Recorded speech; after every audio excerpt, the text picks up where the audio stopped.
So last night in our men's group, we went around asking each other what we wanted for ourselves in 2025. And I saved this question for you, Shaun, because you're part of this crew. I want to know. Um, but real quick, this morning, um, my friend texts me and she says, hey, me and a friend were talking about you. We saw your post about ghosts on Instagram, and we feel like you have internally arrived. I don't know if that's true. Yeah, I have to sit with that to see what that means. But I love this concept of arriving, and I was thinking about that this morning while I was having coffee and meditating. And one behavior I noticed, because I think arriving, it doesn't come with a loud bell. I think it kind of is subtle. The concept of kind of coming back to self. Dude, at the in the CrossFit box, it's the first time ever that I'm not being competitive. I'm not like going aggro. I'm not like posting things on the leaderboard. I'm just going in, doing my own workout in the corner, coming home, and actually enjoying it. I'm doing things like running, things that I never really did. I used to be just like muzzled greyhound, hardcore, blasting AC/DC and, almost hurting myself every time. But now I'm just like um, working out in a different way. And my point in sharing this is I wonder if even behavior like that is a sign that you're kind of coming back to self. I know that was long-winded, but my question for you, Shaun, is what do you want for yourself in 2025? By the way, this episode is just John Kim. John's not even here. Yeah, I'm just talking to myself. Thanks for your patience. I could always trust that John, and this is just happened organically. John has the opener. That's what happens. I don't have to worry about the beginning of the episode. John's already got a thing. Did we actually have a moment where we were both we have a moment in the beginning where we were both trying to say something and we're cutting each other off, and it seems like we were trying to fight for the opening, or no? No, I think Okay. no, I don't think so. I think this has just happened organically. I don't want to take it if you want it. I don't want to be the opening guy. If you don't, you know what I'm saying? I'm not trying to take it from you. I see you in your leadership, John. Oh. And that works for me. I know it sounds really cheesy. It's actually a thing that we talk about in this. I'm back in Montreal for that somatic therapy program. For people who are curious what it is, look it up. It's called Core Energetics, but it's a leadership program. And when people take up space or they like come to the group with something, people say like, "Oh, that was a really beautiful show of leadership." I really like to see you in your leadership. And so that's what this feels like, right? Like you've got a thing, you like to bring it. I like to receive it. Yeah, so I hear it works. I mean, yeah. Okay. Cool. There was a lot there.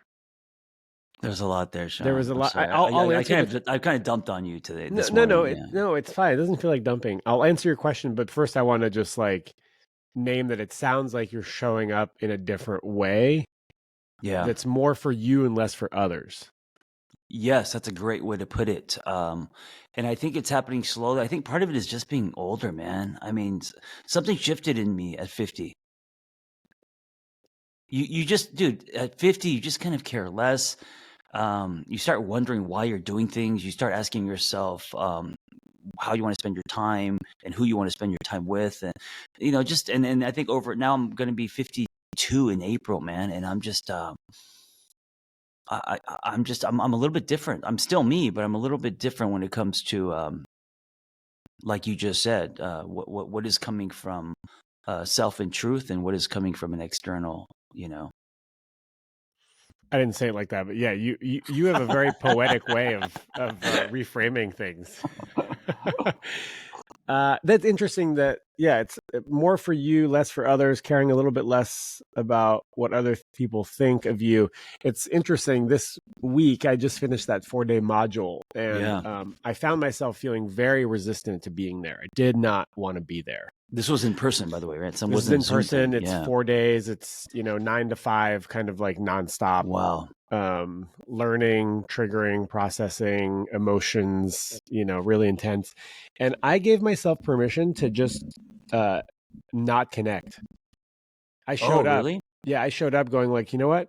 I'm not connecting. I don't feel like connecting right now.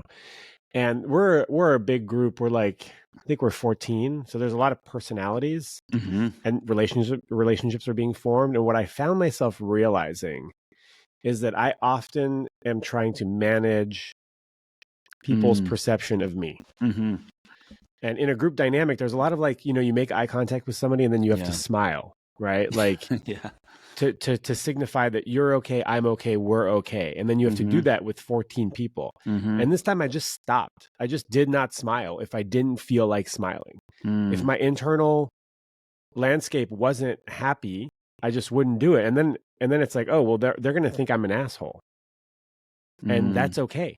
That's their projection of me. That's their perception of me. I don't have to manage that anymore. Did they think you were an asshole or arrogant because you weren't connecting or making an effort to connect?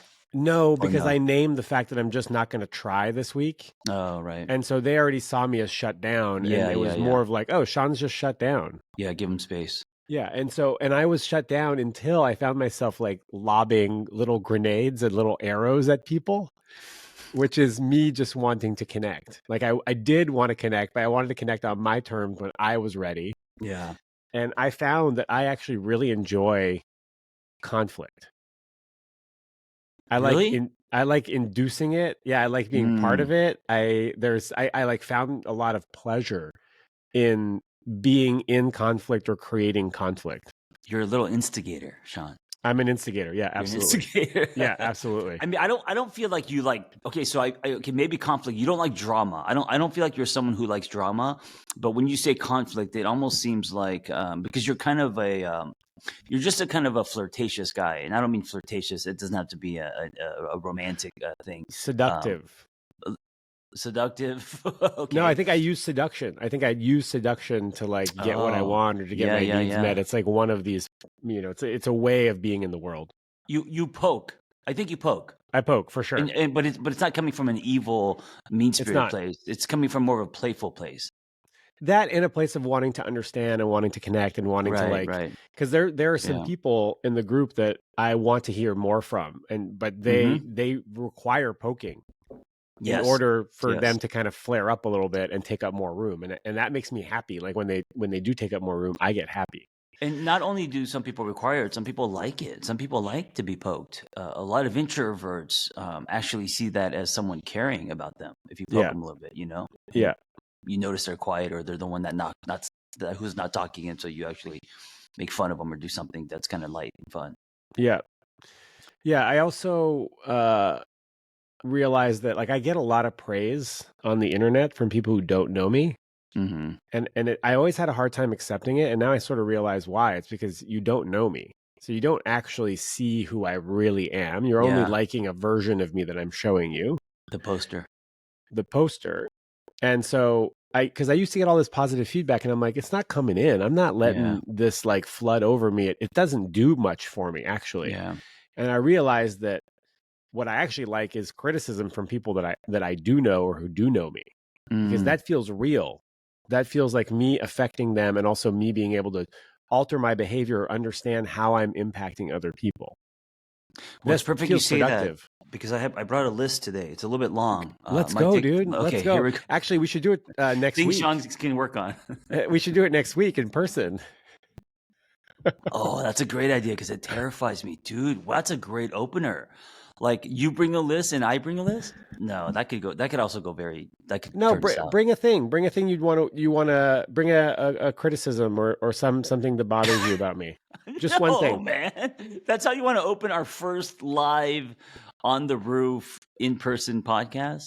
Why not? Why not? I mean, listen, I'm down for anything. So it's an invitation, John. Well, but if we do that, I can't do it by myself. You have to do a list too.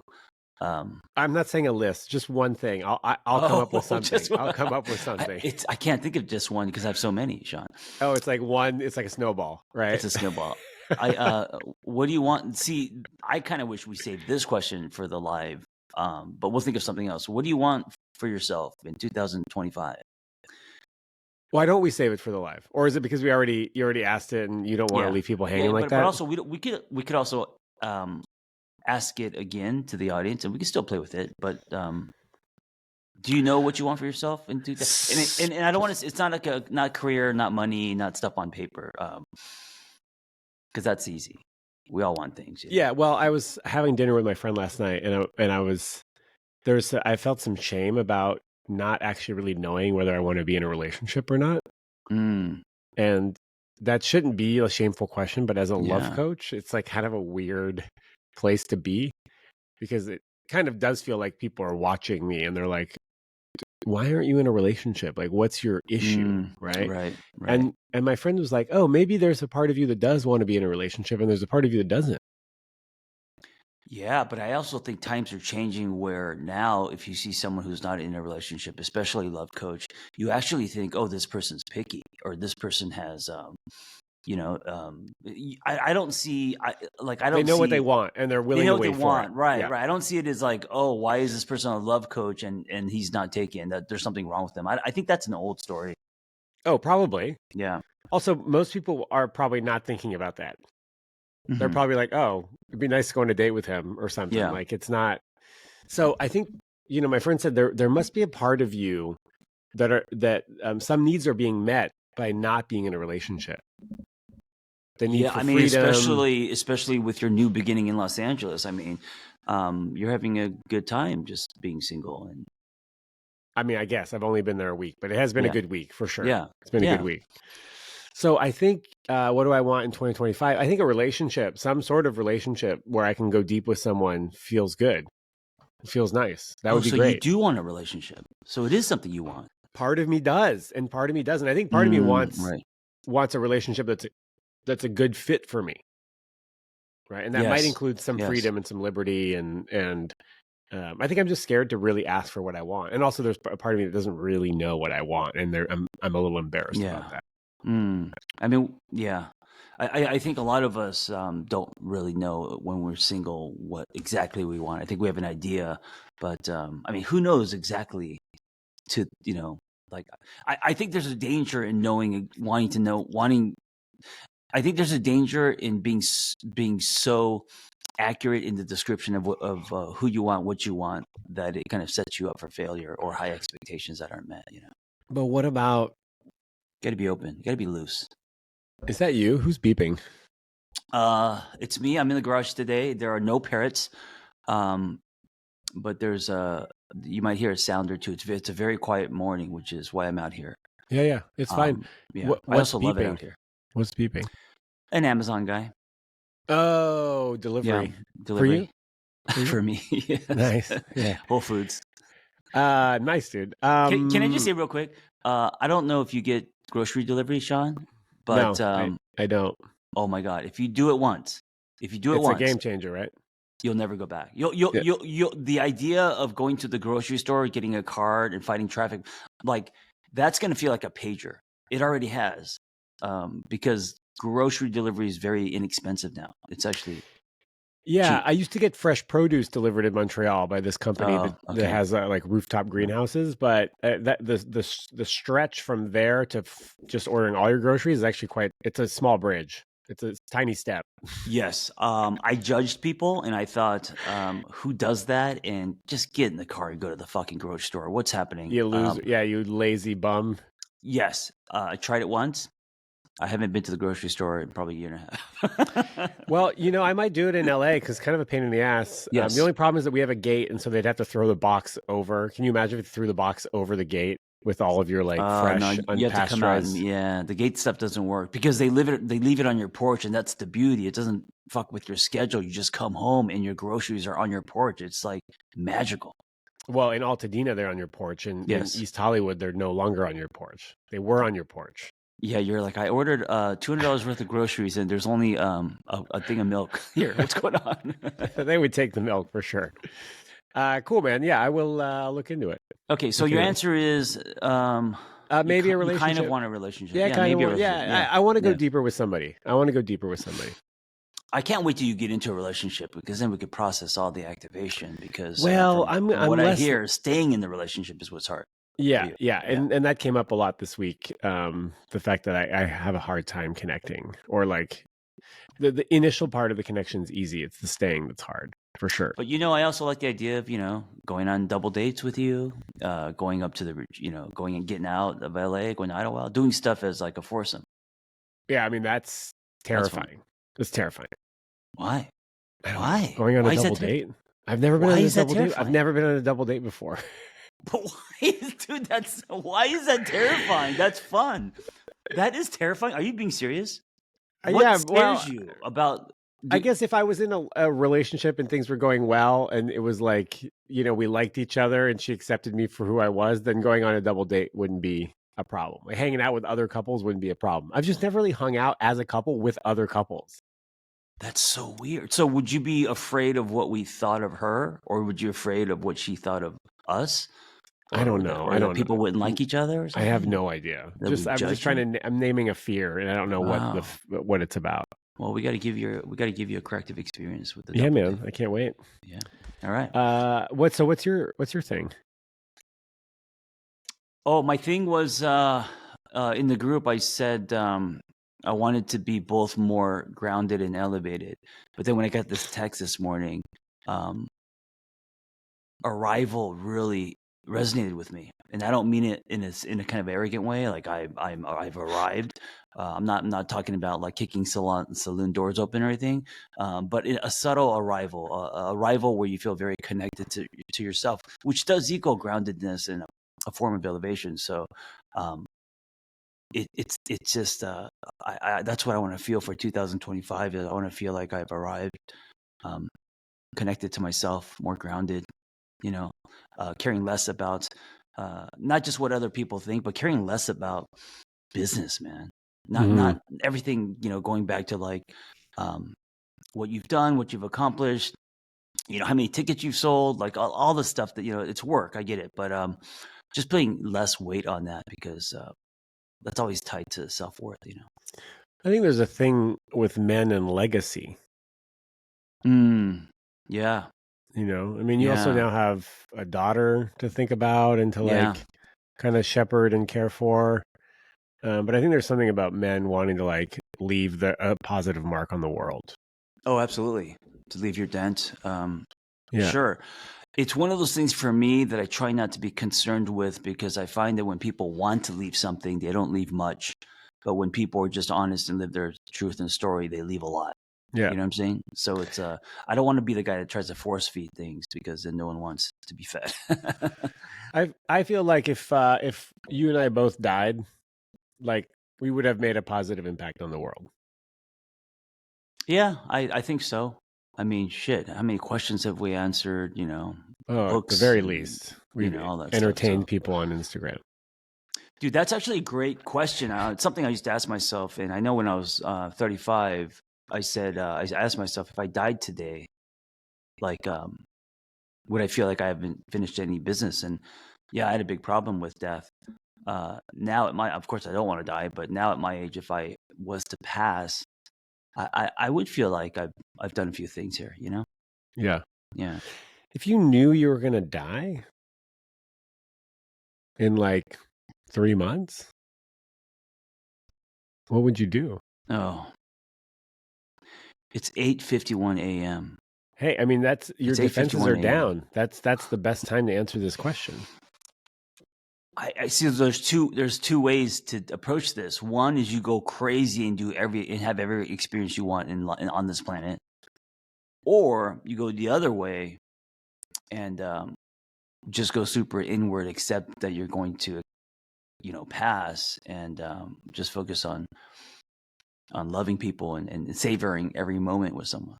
With all the relationships, like you either savor what's on your plate, or you just want to hit all the restaurants, if that makes sense. In the world. I just got sad thinking about this, actually. Thinking about your own mortality? I mean, thinking about, so I think what came up for me is what I would do is I would fly first class and I'd go and see every single one of my friends. I would just go and I would have. So it's a combination of both. That's a little bit of both. Yeah, I would just blow all the money and cash out the 401k. Yeah. And I would go have really nice fancy meals with all of my friends. And I'd pay for everyone. Yeah. Yeah. That's what I would do. I think that's a great answer. I think that's kind of what I would do too. And I love that you said fly first class. Yeah, or business if there's no, Yeah. No first. And then so a little bit of indulgence, and then a little bit of quality time. I would definitely make my rounds and see all of my friends that I care about. If I knew I'd make the rounds. Of course. And I wouldn't make it sad. I would have a conversation with them where I'm like, okay, I'm spending the day with you, and we're not going to make this sad. We're going to have a great time. Yeah. Oh, I don't mind. I don't mind it to be sad. Well, I cried a lot I didn't cry a lot, but I cried some this last week, and I had an interesting conversation about sadness, actually. Kind of curious your take on this. For me, it always feels good when I cry. Yeah. When I'm touching some sort of like tender spot, it doesn't matter whether it's because of my, I miss my dad, or it's because I think back about my childhood, or it's because I was rejected, or it's because whatever. To me, it doesn't really matter the why. Yeah. The fact that I'm touching the sadness is what's important to me, because it feels like it's clearing the deck. It's like, do I really need to know? It's like bailing a boat. Sure, it's helpful to know that there's a hole, and if there's anything you could do about it, great. But the point for me is like getting bailing the boat so that the boat doesn't sink. Right. I'm not so interested in like where do these specific tears come from, and how and why is that important? So I'm kind of curious. How do you feel about that? I want to say first, I love and applaud. How is this a better? You just like John's getting blasted by the sun. His garage is the door open. It's a weird morning. It's a weird time of morning when the sun's right in my face. I'm gonna close. He's shifted like 3-4 times. Yeah. Now I'm perfect. I'm in the shade. By the way, if you want to watch us on YouTube, especially today because our cameras are on point, you could see every wrinkle on our faces. John just got we're all lit up. 1080p, because he was feeling. Oh, yeah. He has 4K, but you could kick it up to 4K, and then you could beat me in the resolution department. Yeah, I'm going to. We're also going to be uploading these videos eventually to Spotify. We have to. There's some technical considerations. I applaud the fact that you show emotion. I think you're a great example of someone, a man who is okay with that. So even when we're just talking about death and you got a little emotional, I love that, man. I think that's. Speaking of, we can do better. Men in general, all humans, but men in general can do better at giving them permission to feel. So. Yeah, the wild thing is doing that in front of 12 other people. Yes, but that's kind of what you signed up for, right? They all know people are going to go on a roller coaster of emotions. Yeah, it is what you signed up for, but there is something actually extra powerful about it being in front of other people, right? Because then people see your sadness, they get affected by it, they get sad. It's sort of like it's dynamic. It's really fun. You know what? I just did 2 days ago, which was, speaking of powerful, 4 men around the table. 10 minutes, and this, of course, was my idea, looking into each other's eyes. So you pick a partner, and you're looking into each other's eyes. So it's basically eye gazing. Yeah. And we're going around saying, if you really knew me, you would know that. And you know. Oh, wow. Dude, we were bawling. There's no way. There's no way you can't bawl. There's no way you can't. There's no way. There's no way. It went from like... one of the guys, he was black, and he said, if you really knew me, you would know how hard it is to be a black person in this world. Real quick, course, I got to stop you. Is this in the men's group? No, this was for the pilot. Okay. Okay. Oh, okay. Do you have buy-in to talk about this stuff? You mean permission? Yeah. I don't think I get permission. I just talk, man. Yeah. I'm not saying anything that's. I'm not saying anything that's leaking anything, and just saying what we did. Well, Just from an integrity standpoint, I think this is probably fine because this was the recording, right? You were recording this for the TV show. Yeah. So I feel like that's legit, but I think men's group stuff, like unless you tell all the guys, of course. No, dude, I wouldn't say things that we disclose in our men's group publicly. Well, I feel like you might have kind of touched on some stuff about the men's group, you know. Which rule number one is we don't talk about it. Yeah, exactly, dude. That's what you told me. Have I ever said anything? I mean, I hope not. I don't want to.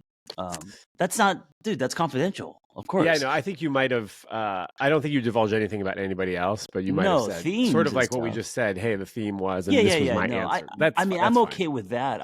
But I would never say like, hey, David said this about his wife. I mean, I would never disclose. No, of course not. Of course not. Yeah. Okay, cool. Anyways. My point was, of course I've heard that before, but I've never heard that with someone next to me. Just the energy of someone next to me, and say, I instantly started crying. Yeah, of course. And then everyone else started crying and all that. Yeah, it's like there's no way that you're not crying the whole time or most of the time through that exercise. There's just something about men in that space because it's a rare space that we're in. I mean, touching shoulders and making eye contact and staring at each other for 10 minutes. I mean, yeah. That's like you might do that once in your lifetime. Yeah. And that's only if you know me. Yeah. eye gazing for men, between men, is going to be really challenging. Yeah. That's an exercise. Most people aren't going to see themselves in that kind of space. Usually, so we've done this at retreats, and usually they fuck around, they make jokes, they're really uncomfortable, and then it takes about 3 or 4 minutes to even take it seriously. Yeah. Yeah, in my retreats, we usually do a mandala breath work where let's say there's 20 people, you'll have 10 people on the inside facing out and then 10 people on the outside facing in. And then you'll do breath work while maintaining eye contact for 4 minutes. And then you switch. That's next level, man. And then you switch with another person and another person and another person. It's Speaking of retreat, Shaun and I are doing our first retreat real quick. Hell yeah, not real quick, dude. I mean, I just don't want this to be an advertisement, but Valentine's Day. Just wanted to remind you guys. February 14th, 15th, 16th. Yeah. Love Thyself, a winter retreat for singles with John and Shaun. In Idlewild. Onesies.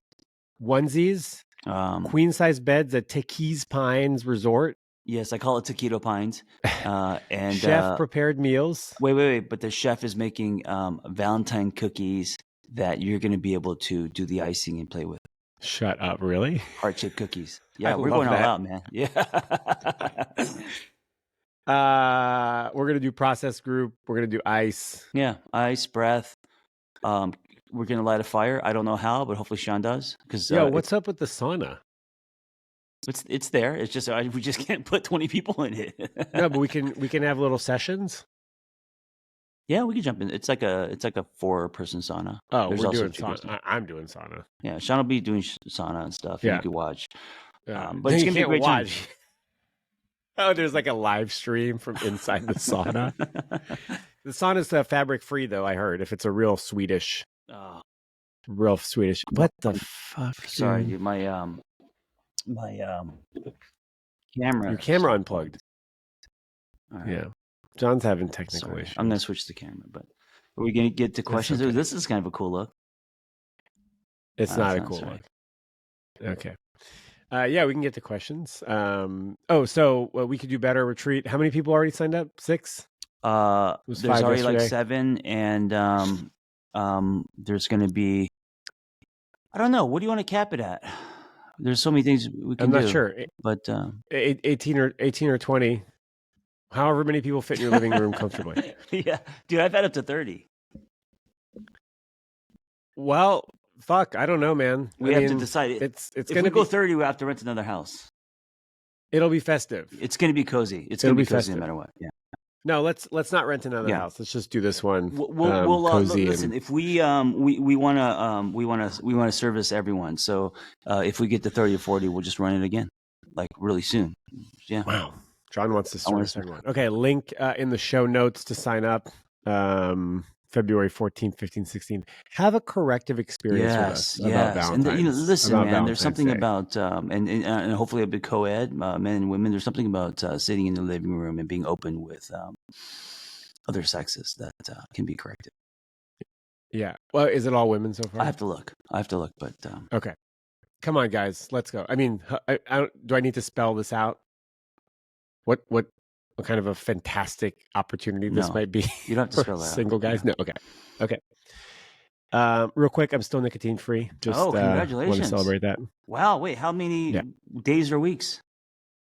I think it's 2 weeks now. I think the last Monday was like, I think we're on a weekly schedule now. Monday's the day. Hey, is it easier or harder as the days go by?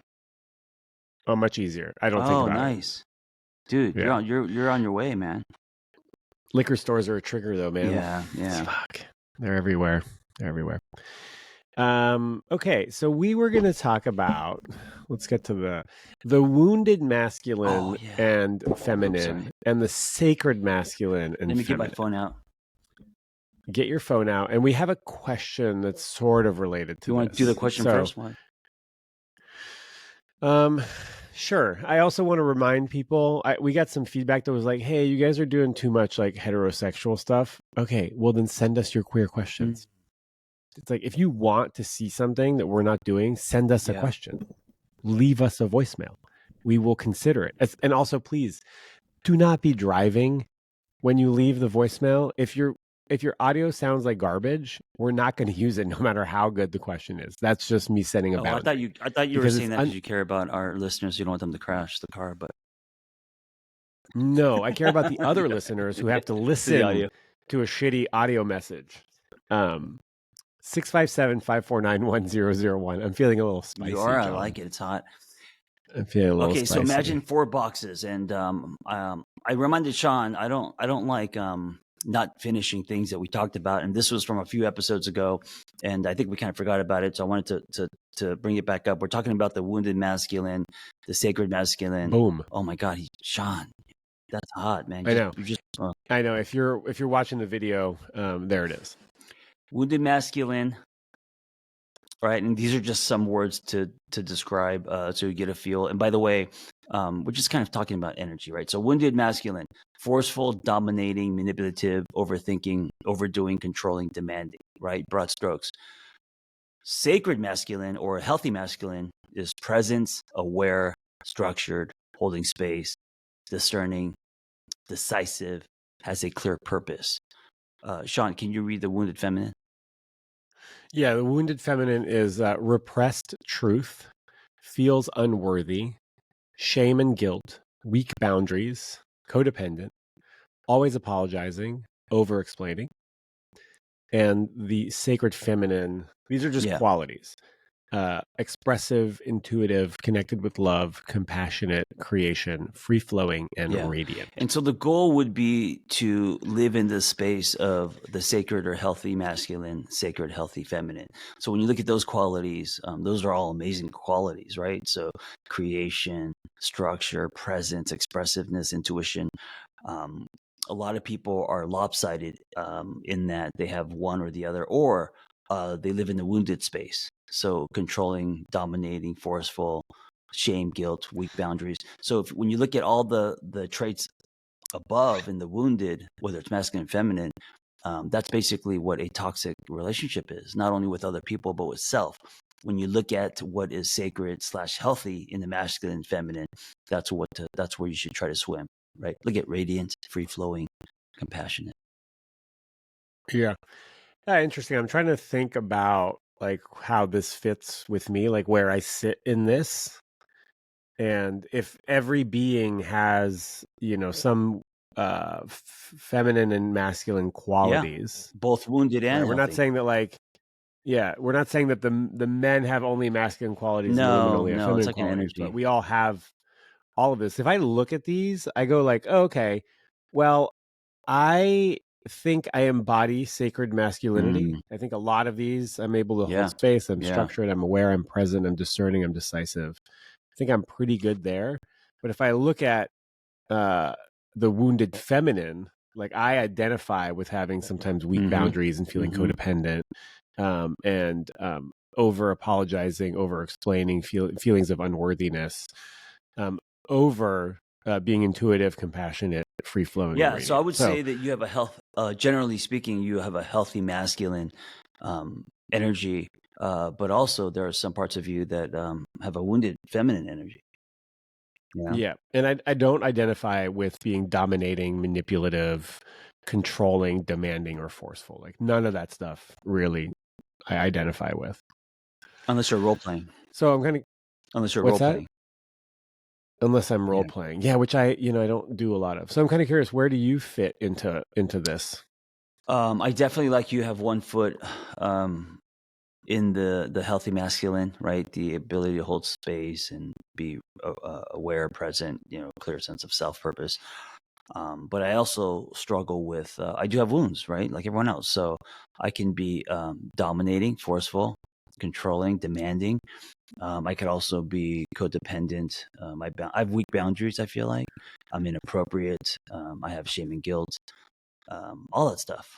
I would love to be more in the sacred / healthy feminine. This I love, free flowing. Yeah, me too. This seems like this seems elevated, right?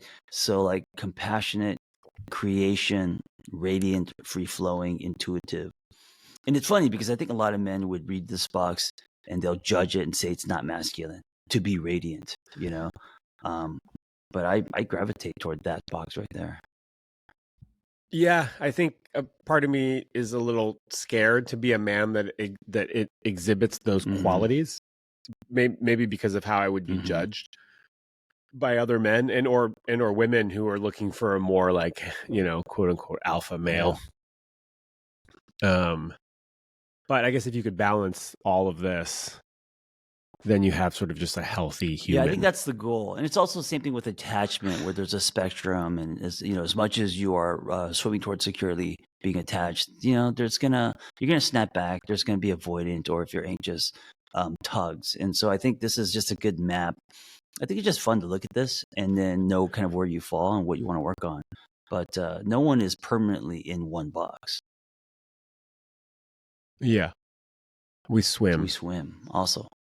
We swim. All right, question. Cool. All right, let's go. Do you... Hey, Shaun and John. My name is Susan, and I'm 49.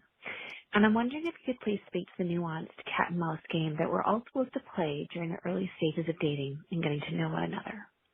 When I meet someone I like, I'm always transparent about my feelings, and I wear my heart on my sleeve. But friends are often telling me that I need to take a step back and to give men a chance to pursue me a little bit. And I'm wondering if this is true. It all just feels like such a game. We're adults, and we're supposed to be communicative and honest with each other. At least that's what Shaun always teaches us. But now I'm being told that I need to let men chase me, and I'm feeling confused and conflicted. I was wondering if you could please let me know what your thoughts are about women holding back just a little bit with the intention to let men pursue them, and how you feel about being pursued by women during those very, very early days of dating. Thank you so much. Bye-bye. Games. Cat and mouse. What do you think? Well,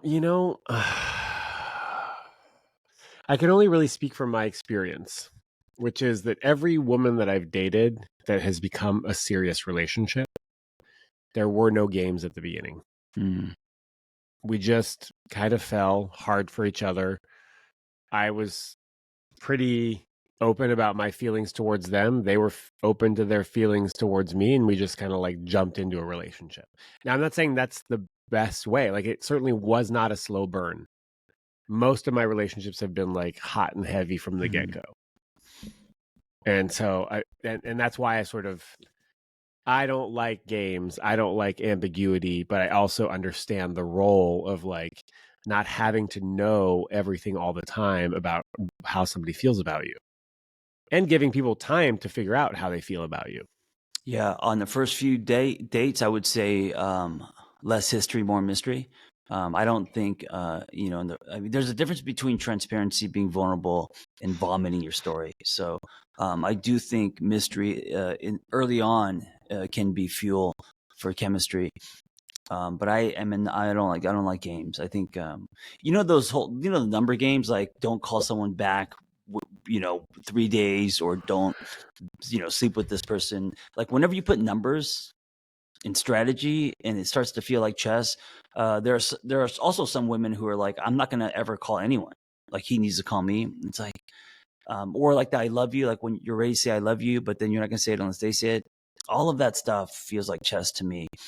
And it feels like you're waiting to make the move depending on what the other person does. And all of that feels dishonest. So I'm not a big fan of games. Yeah. I think the best strategy that I have for this is have a full life so that you already have some other shit going on, so you don't abandon yourself too quickly to a new relationship. And you're like, yeah, I'm available. I got nothing. I'm open. I'm wide open. But the caller said she wears her heart on her sleeve. So I wonder what that means to her. That's a good thing, but I don't think on the first date you're divulging you're asking questions, not just vomiting your entire story and how you feel about the person. Is there chemistry? What do you think? Do you look into my eyes? Like, that's it's a little too much, too fast. Yeah, heart on your sleeve is tough because we do want people to be open, but I think too much of that is actually a repellent, and it's actually inappropriate. Oh, it could be kind of like smearing boundaries a little bit, force fed. Yeah. I mean, I don't know how much of this, I used to call this puking on my shoes in AA. We'd meet someone and they just trauma dump all their shit on you, and you're like, Mike, I barely know you. What are you doing?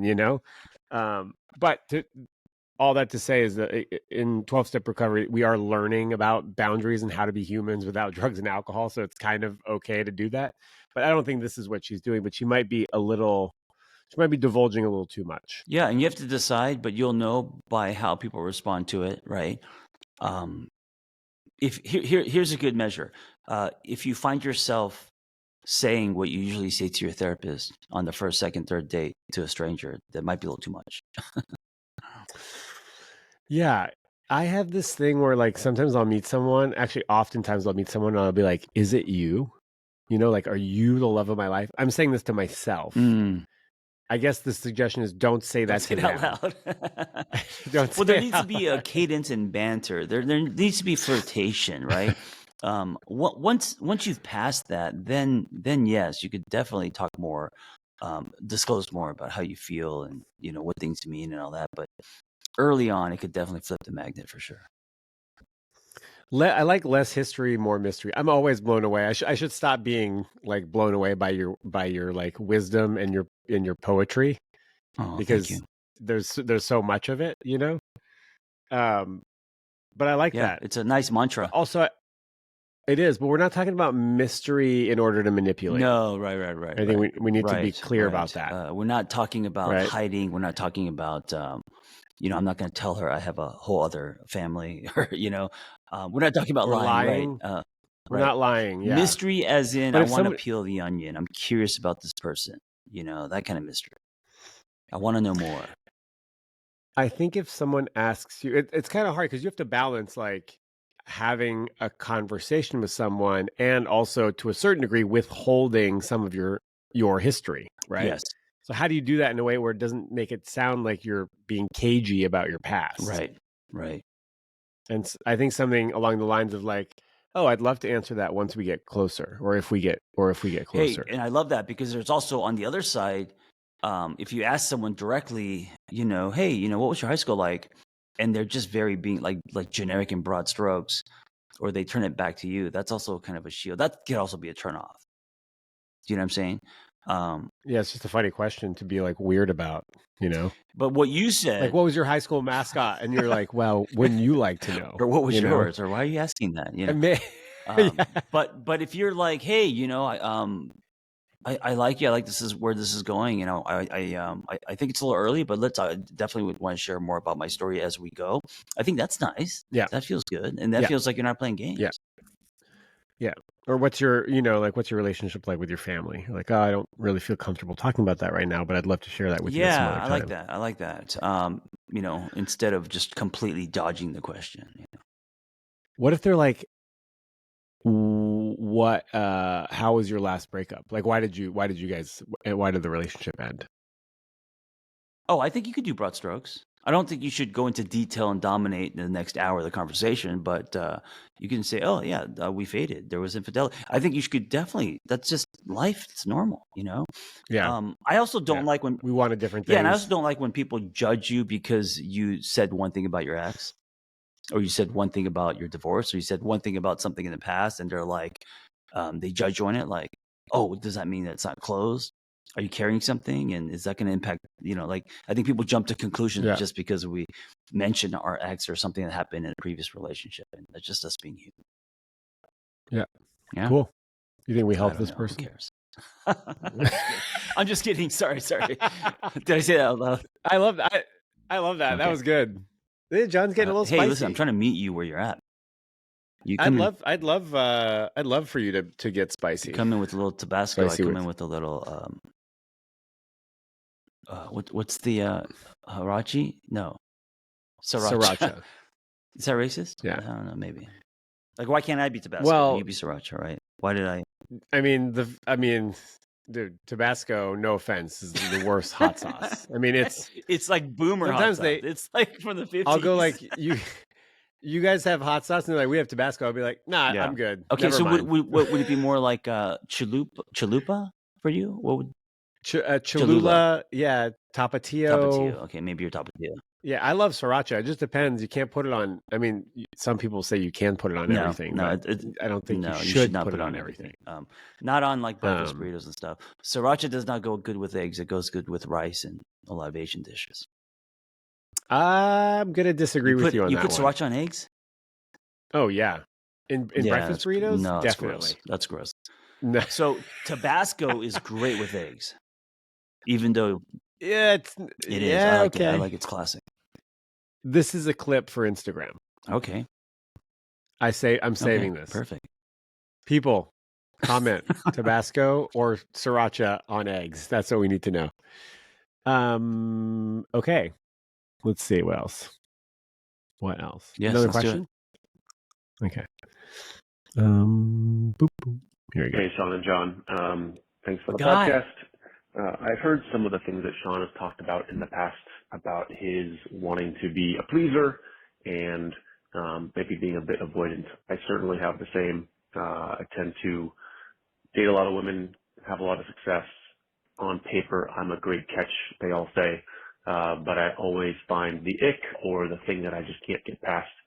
So trying to find connection in that environment is challenging. Just wanted to know what Shaun has done to address that to build more meaningful relationships.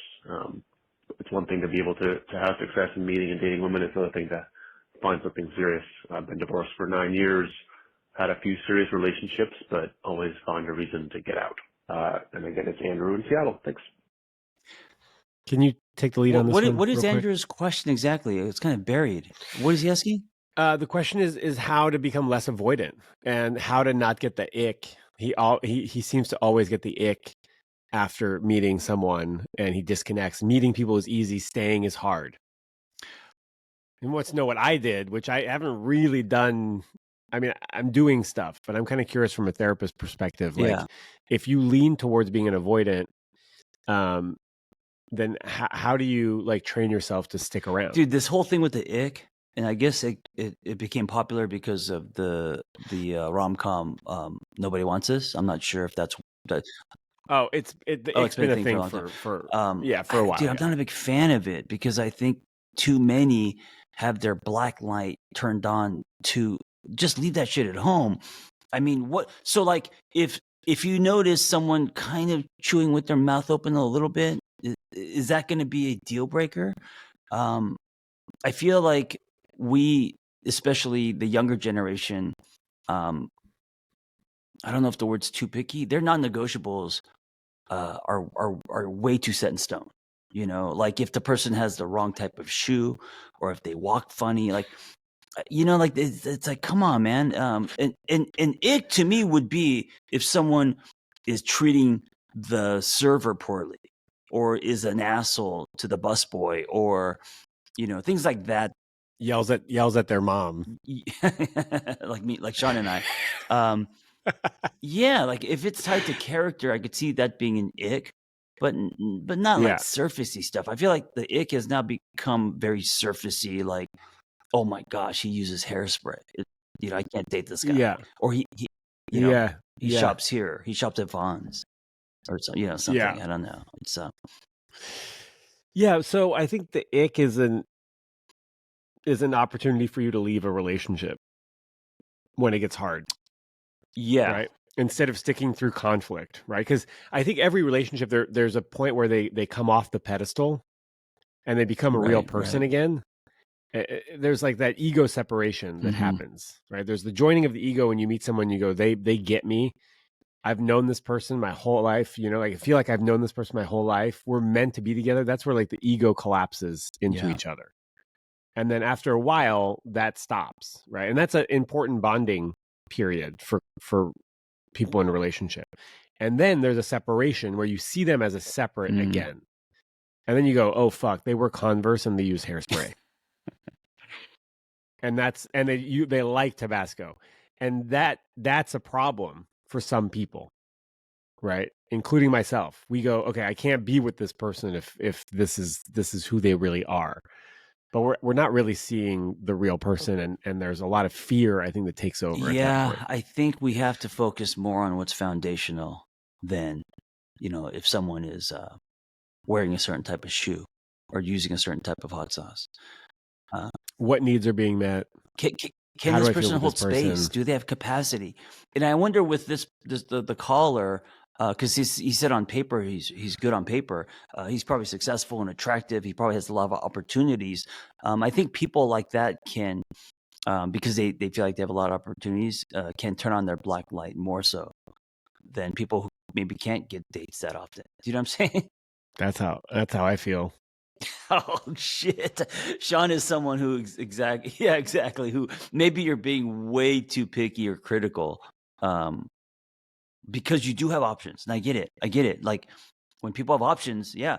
I mean, it's like buying a car, right? Like if you can afford your dream car, you're not going to pick something that's that's not up to your standard. You're going to want leather and cruise control and sunroof and a sport mode. And so I get it, but I think people then can lose out on a lot of opportunities of amazing people because they dismiss them too fast. Yeah, that's a good analogy. What if they don't have that much style, but they're amazing to you in the relationship, or they're compassionate and caring and supportive? Versus what if someone who has an impeccable style and great taste in whatever restaurants and music, but maybe they're self-centered, or they can't hold a good space, or they're not supportive, So, I mean, I don't know. I guess it depends on what you want. Let me tell you, man, if I was driving cross country, I'd rather be in a Lincoln Town car than a new Ferrari. Yeah. Ferrari. I don't like Ferraris because you have to worry about like if a bird shits on it, and like you can't enjoy a Ferrari. I can get in it. I can't get out. It's uncomfortable. Yeah. Yeah. It's hard to get out. And also, those aren't the only choices, So. Yeah. Yeah, it could be a like a Hyundai Ioniq or only whatever. The Hyundai Ioniq N, which is N with the it's a 0-60 in 2.7 seconds, and but you didn't have 4 doors. You didn't get the N. You didn't. You no, did get I did the not N? get the N. No, you didn't get the N. That's okay. There's more. You can get the N later. Yeah. John got a new Hyundai. Shaun, there's some things that we just don't want to see. I'm embarrassed now, dude. You know what's interesting, dude? I've never had a Hyundai in my life, and wait, hold on. I gotta talk about this shit because this is activating. I'm a car guy. By you announcing to the public that I bought a Hyundai, I'm embarrassed, first of all, and I feel like I've got to stick up for myself. I'm already saying that, hey, listen, it's our EV, a family car, so it's not my pick, and I'm being very defensive. But in the 90s, when Hyundai first came out, the Hyundai XL was like a Yugo. It was like a piece of shit. It was a piece of shit. It was like a tin can. Yeah. The Hyundais today, especially with the Ioniq 5N, it's like the girl who went to summer camp, came back, took off her glasses, and you're like, holy shit, she was a nerd, but now she's hot. Braces came off. She was wearing baggy sweaters, but she's banging the whole time. She had this amazing body underneath. We didn't know. that's what the Hyundai's become. And so there's a part of me that's embarrassed because I grew up like pushing culture away. Anything Korean, I hated. I was embarrassed of it. I had a lot of shame and all that.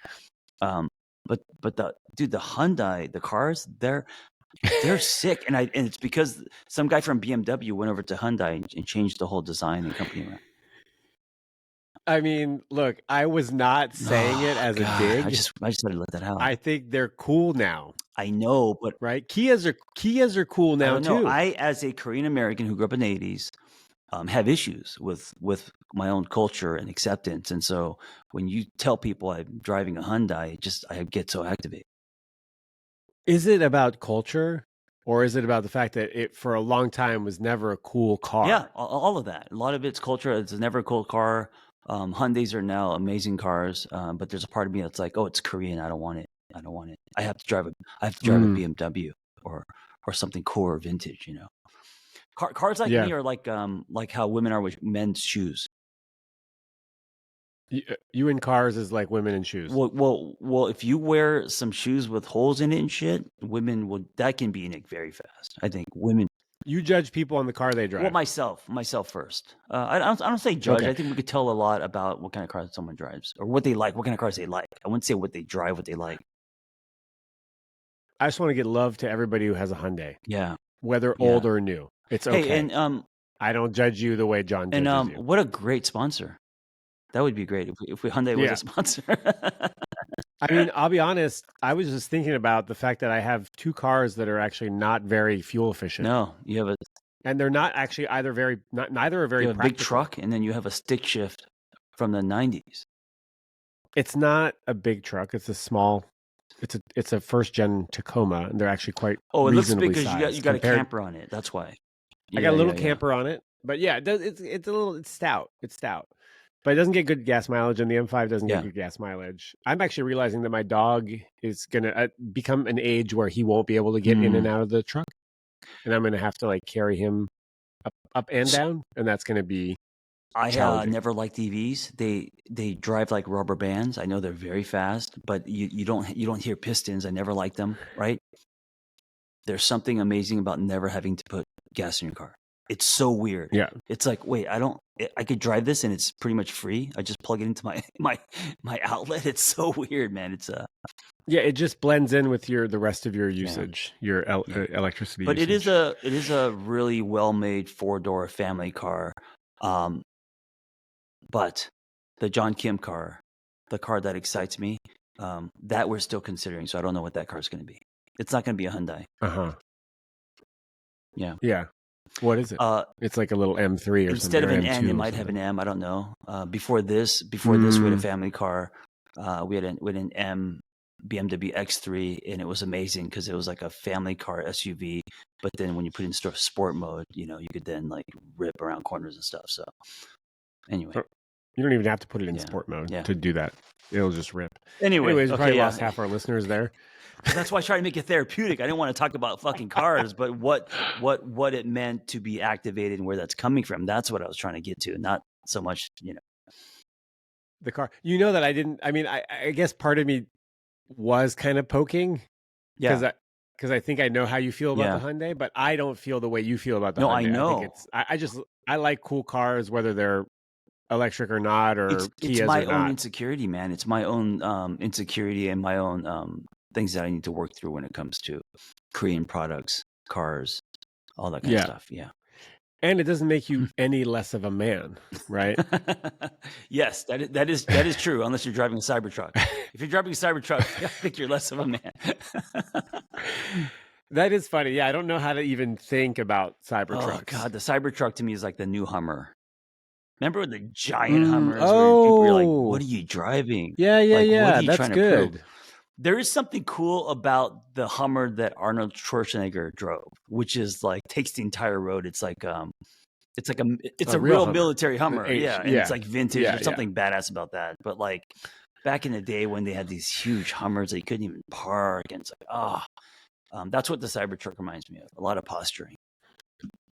Okay, one last question. But before that, everybody, please leave us a review or a rating on Apple or Spotify. Actually, we found out that you could leave comments and reviews on Spotify. I've been reading them. Thank you. Yeah, some of them are what's wrong with Shaun? Why is he so mean to John? Yeah. Or maybe someone's like, I think he's withdrawing from nicotine, and that's an astute observation. So leave us a review.